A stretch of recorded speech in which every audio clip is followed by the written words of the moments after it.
Quel avenir pour la pharma dans le monde d'aujourd'hui ? Moi, aujourd'hui, en tant que jeune dans l'industrie pharmaceutique, je me pose forcément beaucoup de questions sur l'avenir de ce milieu-là.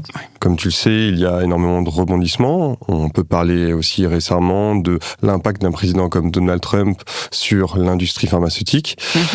Du coup, beaucoup de mes proches, de ma famille, me posent cette question de comment je vois l'avenir dans lequel aujourd'hui j'évolue.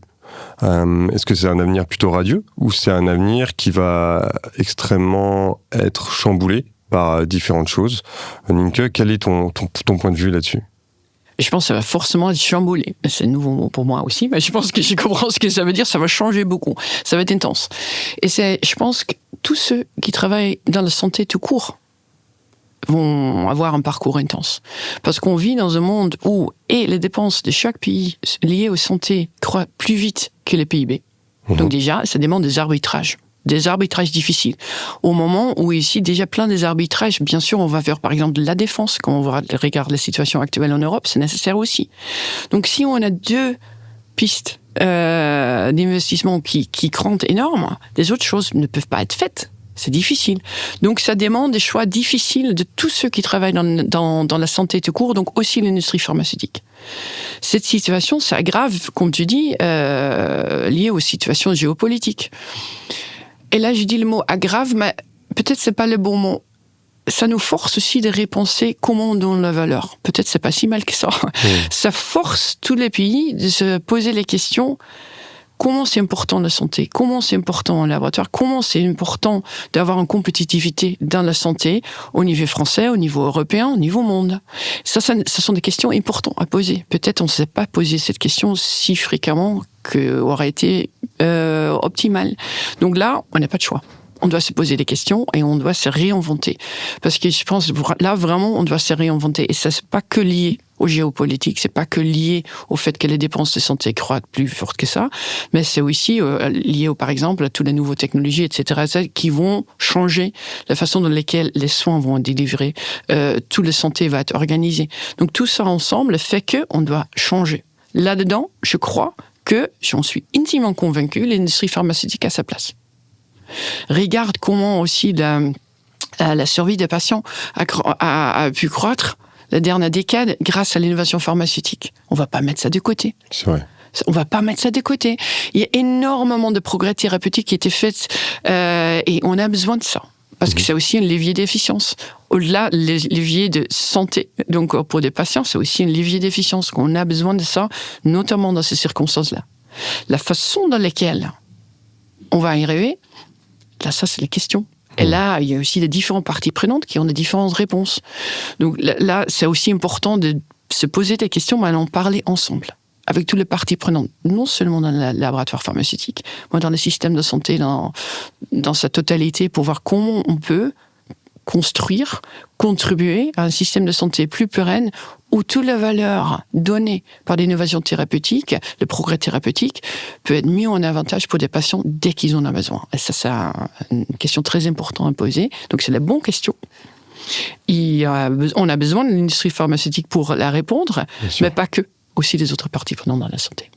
C'est extrêmement important ce que tu dis, c'est-à-dire qu'il n'y a pas que l'industrie pharmaceutique, il y a beaucoup d'autres partenaires autour. Oui.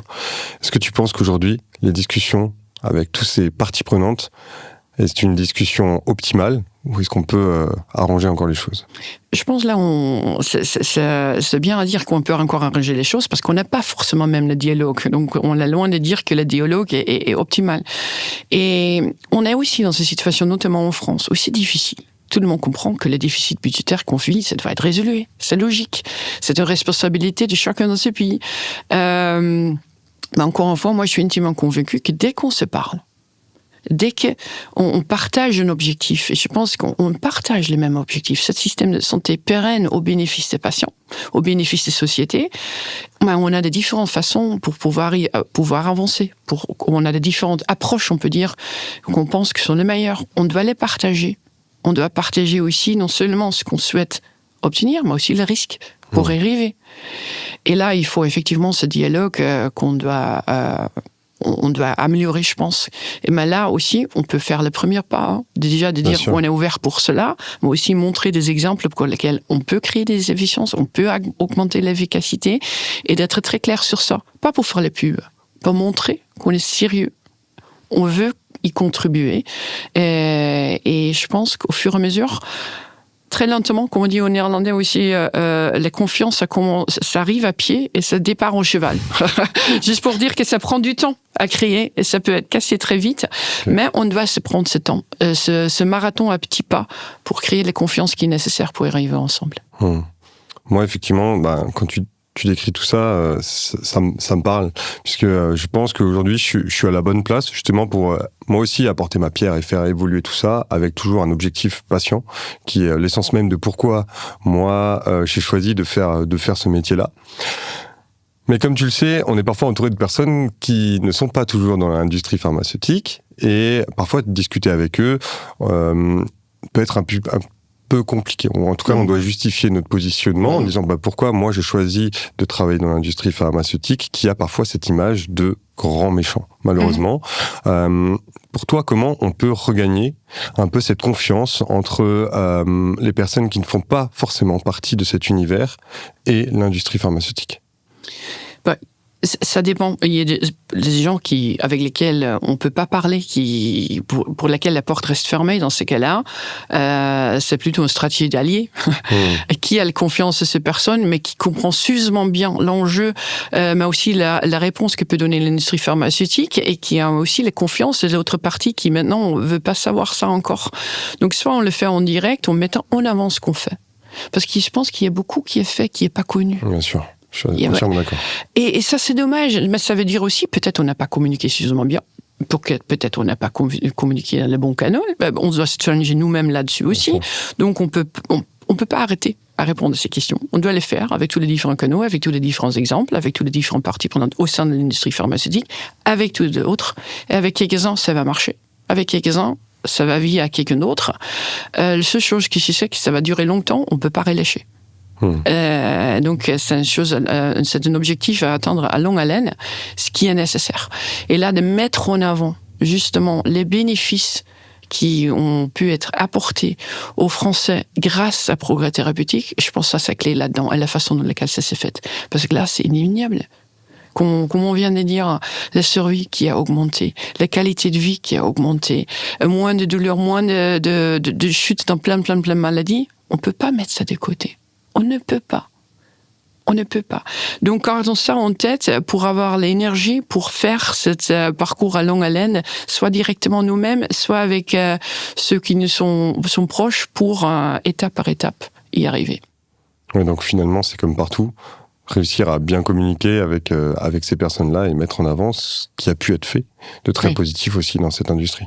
Et comprendre aussi l'autre. Hein. Ouais, comprendre l'autre. Oui, parce que là aussi, quand je me rends compte, quand j'ai dit ça, ça part de notre côté. Ouais. Mais quand il n'y a pas une confiance, ça veut dire qu'il y avait une expérience négative probablement. Il y a un préacquis, une opinion qui peut être pas correcte. Il faut comprendre l'autre. Même si on peut pas en parler en direct, c'est difficile, mais on doit le faire. On peut jamais convaincre les gens quand on pense pas, qu'on comprend pas pourquoi les gens pensent des choses qu'ils pensent. C'est pas un jugement, hein. Tout le monde est différent. Donc, on doit aussi vraiment comprendre l'autre. Et là, je pense que aussi, on peut faire un effort. Toujours. Bien peut-être sûr. Supplémentaire, parce que maintenant, ce qu'on vit dans le système de santé, c'est pas évident pour personne. C'est pas évident pour personne. Donc, l'empathie de se comprendre vraiment de deux côtés, je pense, c'est hyper important aussi. Hyper important. Effectivement, on a la chance d'être dans une industrie qui, en tout cas pour moi c'est très positif, mais qui bouge, qui a un avenir qui, on le sait, ne sera pas identique à aujourd'hui ce qu'on connaît. Je voudrais notamment parler de toutes ces innovations et de l'IA notamment qui vient aujourd'hui travailler avec nous main dans la main pour faire avancer certainement les choses plus rapidement. Qu'est-ce que tu en penses aujourd'hui de ces avancées-là, de cette nouvelle technologie et de ces innovations ? Alors là, je rentre complètement dans la marotte, quoi. Je pense que ce qui est facile à dire, que d'ici 10 ans, peut-être 5 ans, on ne sait pas quand exactement, les patients vont être traités complètement, soignés complètement différents. Le système de santé doit se bouger. Il va y avoir des hôpitaux qui sont presque plus digitales. On le voit déjà d'ailleurs en Chine, par exemple. Déjà, il y a plein d'exemples autour du monde, des choses qui vont arriver aussi en France. Donc, les patients vont être traités différemment. Les médecins vont livrer leurs soins différemment. Ça, c'est clair. Ce qui n'est pas clair, c'est la vitesse avec les SFA. L'innovation numérique au sens large, il inclut l'IA, cette tendance de nous surprendre avec sa vitesse. Dès qu'on pense qu'on comprend quelque chose, ça va encore 2 fois plus vite. Donc on ne sait pas exactement quand ça va arriver, mais ça va arriver. On ne sait aussi pas comment ça va être financé, valorisé. C'est une très très grande question. En France, il y a tellement de dispositifs, il y a tellement de différentes façons de faire rembourser des choses. On ne peut pas juste ajouter des couches et des couches et des couches et des couches. Ça devient ingérable en termes de complexité. Donc à un moment donné, sa valeur holistique qui va être livrée aux patients, qui aide soit d'un médecin, d'une infirmière, d'un kiné, d'un médicament, peu importe quoi, ça doit être financé différemment. Parce qu'avec que financement à l'acte sur tout ce qui va être livré, avec plusieurs types d'actes qui vont évoluer, ça tient plus la route. Comment ça va se dérouler, on ne sait pas. Mais on doit retravailler le modèle. On ne sait aussi pas qui va développer quoi. Il y a énormément de start-up, il y a des ambitions des Amazon de ce monde, et on ne sait pas qui va vraiment livrer ça? C'est en partenariat, c'est en individuel. Est-ce que les laboratoires vont s'inventer? Ça, on ne sait pas. Mais on sait, d'ici 5, 10 ans, que le soin en totalité, la santé en totalité va être différent. Donc, à nous de voir qu'est-ce qu'on pense que c'est le plus probable d'avoir nos partis pris. Ah oui, c'est risqué. Ça va être plus risqué, ça c'est clair, parce que je pense que les changements de 10 ans à venir vont être à une plus grande échelle et vont aller plus vite que les changements des derniers 10 ans. Donc, le plus grand le changement, le plus grand le pari, le plus grand les risques, mais on n'a pas de choix. Si on reste comme c'est aujourd'hui, ça ne va pas marcher.